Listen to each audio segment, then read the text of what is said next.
Even before its announcement to buy the Bountiful Company, Nestle was quietly becoming one of the most important, if not the most important, player within the supplement industry.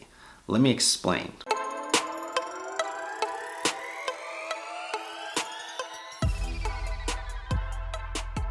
If you haven't heard by now, Nestle announced that it would be acquiring a selection of brands from the Bountiful Company for $5.75 billion. If you aren't too familiar with the Bountiful Company, it might be because they just rebranded their business in January of 2021. For those that have been in the vitamins, minerals, and supplements industry for a while, you might recognize the name better if I said Nature's Bounty or NBTY. It was a company founded in 1971 by Arthur Rudolph as a mail order catalog-based company. Ownership's changed hands a few times recently. It also was a publicly traded company for a while.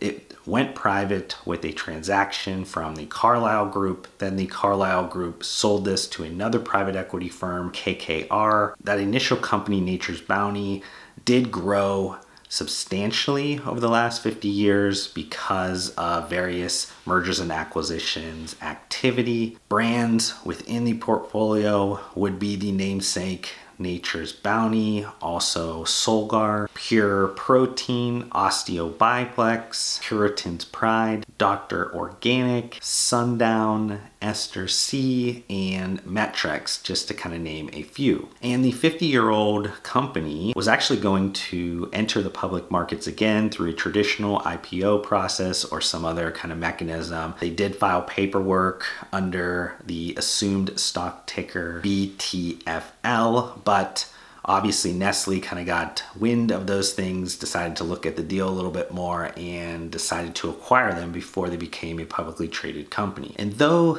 the Bountiful Company does own well over a dozen brands, Nestle is not acquiring all of them, as I kind of mentioned. The categories that they're not purchasing are going to be the sports nutrition and active nutrition brands. I'll kind of discuss a little bit more what KKR could be doing with those in the future. Also not acquiring the personal care brand based in the UK called Dr. Organic, and then a Canadian over-the-counter medication business called VitaHealth OTC. Those are not going to be included in the deal. The brands that are going to be in the deal, over the last 12 months, they did have sales of $1.87 billion in terms of like the quarter ending in March 2021. And that was off of an EBITDA number, kind of net profitability of 18.3%. So if you're valuing this transaction, that would be 3.1 times current level of sales or 16.8 times current EBITDA numbers. Now, Nestle being a large conglomerate, they are acquiring this also with the assumption that they're going to have margin accretive synergies, cost savings, things like that, that are going to be apparent with this transaction that's going to help them pay back that return on capital quicker. What is Nestle up to? Why this transaction? And in recent years, most of these CPG conglomerates, CPG giants, have scrambled to add health and wellness brands within their portfolio as consumers start to spend more money in these categories. Yes, health and wellness products, functional CPG, tends to have better margin than their conventional counterparts. They also tend to have higher growth rates currently right now, so they kind of look really good within a portfolio. This is something that has been pretty recessionary resistant, also pandemic induced recession proof. So these portfolios are really trying to add some of those. And if you look at the last 12 months of the vitamins, minerals, and supplements category, sales were up about 12% year over year, according to Nielsen data. But there is something a lot bigger if you just dig a little bit deeper. And I think Nestle's doing that primarily because their CEO, Mark Schneider, which joined Nestle in 2016, came from the healthcare industry, so came from outside of the consumer packaged goods space. And I think that gives him a pretty good understanding of what's happening across the world. And this likely changed the long-term trajectory of Nestle. Mark Schneider knows that we are a sick society, and there's a ton of opportunity for Nestle to diversify away from slower growing food and beverage categories to become a health and nutrition powerhouse. If you aren't familiar, Nestle actually has already a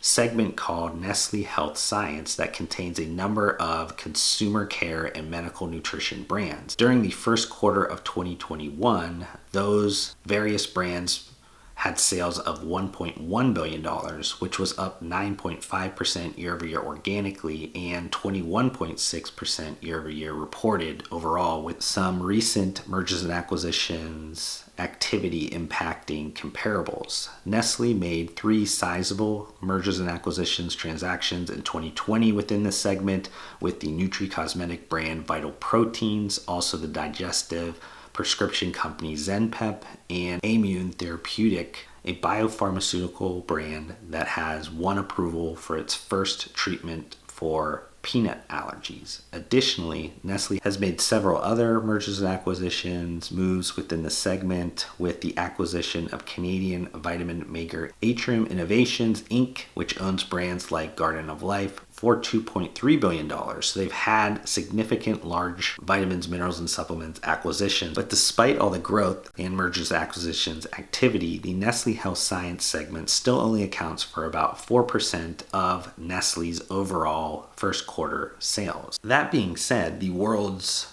largest food company is embracing healthier living, and not just in terms of today's standards, but positioning itself for the future. Nestle is well positioned for the current off-the-rack product consumption reality today. If you think about it, Nestle is the largest food company in the world, and they are actively evolving their portfolio to meet today's market needs.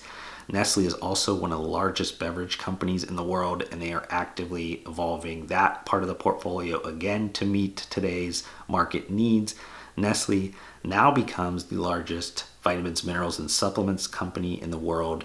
And then Nestle has a compelling portfolio of health science companies. So this combination within Nestle really provides them about a decade's worth of near-term growth and bridges them towards where Nestle is kind of predicting where the market is shifting. And that is more towards commercialization demand focused around personalization. Here's kind of my prediction for Nestle in the future. They're going to combine personalization of the vitamins, minerals, and supplements category. I think they're going to use a ton of scale in things that they are getting with all these other off-the-rack vitamins, minerals, and supplements brands, but add this into the Persona acquisition that they made.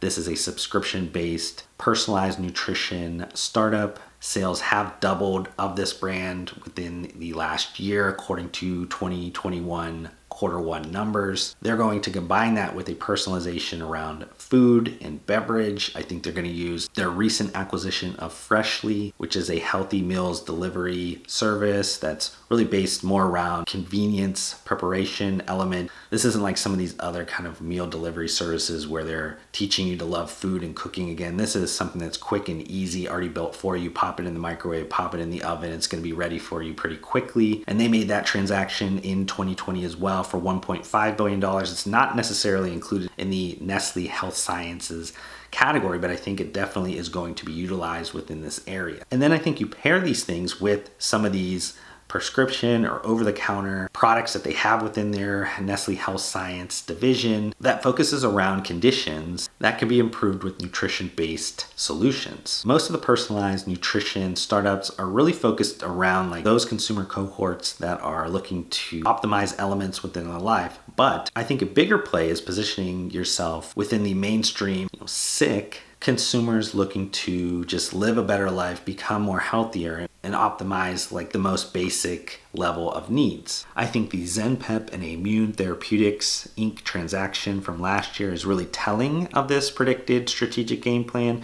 And I've mentioned this for a little bit of time, but personalized nutrition is an extremely huge opportunity long term. I did mention earlier in the content that I wanted to talk a little bit about what KKR should do with some of these other brands that particularly they're not selling to Nestle. And I want to focus only on the sports nutrition, active nutrition brands. So Pure Protein, if you don't follow that legacy brand very much, you might be surprised to know that outside of Quest Nutrition, they are the #1 protein bar seller on Amazon. They have a ton of distribution scale of their protein bars, sometimes their protein powders, in a number of large retail sales channels. If you look at Body Fortress, you're mostly going to be finding those at large mass retailers like Walmart, but it's really an entry-level sports nutrition brand that will always have a place within the market. And then finally, Metrics, though it might be considered a dying legacy brand, it still has a ton of placements in large retail channels and has a meaningful protein bar business that somebody could definitely leverage and create some opportunities. I think these brands should stay together if it's going to be something that KKR decides to stick with and maybe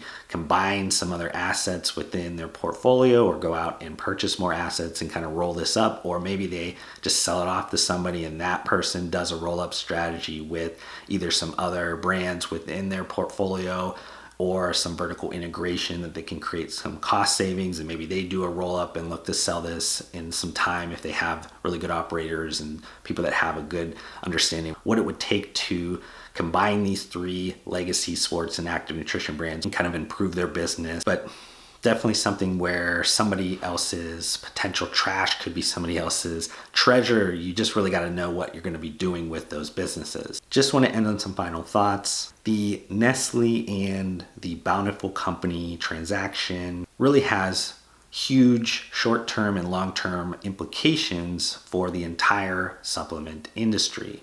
Think about this from just the short-term perspective. This transaction is going to create the largest vitamins, minerals, and supplements portfolio company. They are then going to look to definitely gain some market share. They're going to try to command some pricing power within the market. Now, if you look at this from a very long-term perspective, Nestle definitely has the upper hand now and owns a larger portion of what we would consider this kind of personalization equation that will definitely define the whole entire CPG industry in the near future. And while scraps will always be falling from these giants tables and small upstart brands can move quicker than the Nestle Bountiful combined company, the increased amount of competition within the market will continue to force a lot of the traditional sports nutrition, active nutrition brands into this adapt or die decision that has really been plaguing them for much of the last 5 to 7 years. Thank you so much for watching this video. If you want to help support me, make sure you guys hit that thumbs up button on this video. If this is